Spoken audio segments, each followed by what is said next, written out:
We were at Lake Tahoe, the Hyatt hotel there that's down close to the water. And this young lady comes up to me and said, "I'd like to introduce myself. I'm Sabrina Kay." And she said, "I'd like to talk to you about accreditation and Title IV and so forth."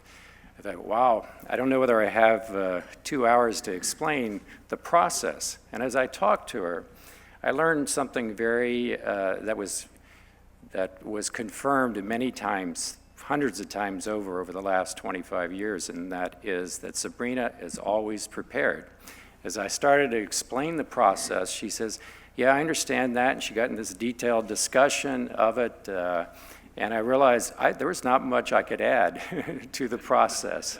Her successes at the national level, her successes at the state level are, in my mind, are unprecedented. She's been on the CAPPS board, she's been on the national board, APSCU CCA, twice, I think. I'm not sure how you got 3 times, okay. There's probably no one, certainly myself included, who has been so successful in so many areas and is dedicated to the proposition that there are many students who are non-students who need to be educated, need to be trained, need to be given a vocation so they can be successful on their own. She's dedicated to education, so much so that when she first told me she was going to go back to Wharton, this is while she had a school and was working at least 60 to 80 hours a week, and do her graduate work in education, get a master's in education, then a doctorate. She worked tirelessly to get her MBA at USC. When I wanted to talk to Sabrina about an issue, I knew that if I called her at the office after midnight, I would get through to her. Now, you got to remember, the next morning at 7 a.m., she's up working out, physically doing things.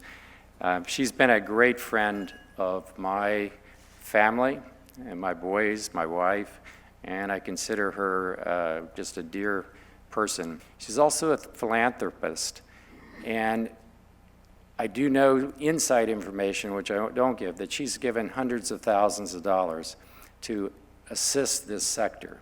And I know if I wanted to talk to the governor or the Los Angeles mayor or some political person, I'd call Sabrina because she knows them on a personal basis and can open doors like no one else I've ever seen.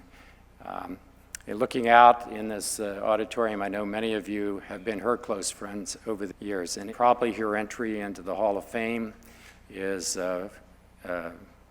almost too late because of all she's done, both in the community, in the sector, and personally with many of you. And with that, I guess I would like to introduce Sabrina.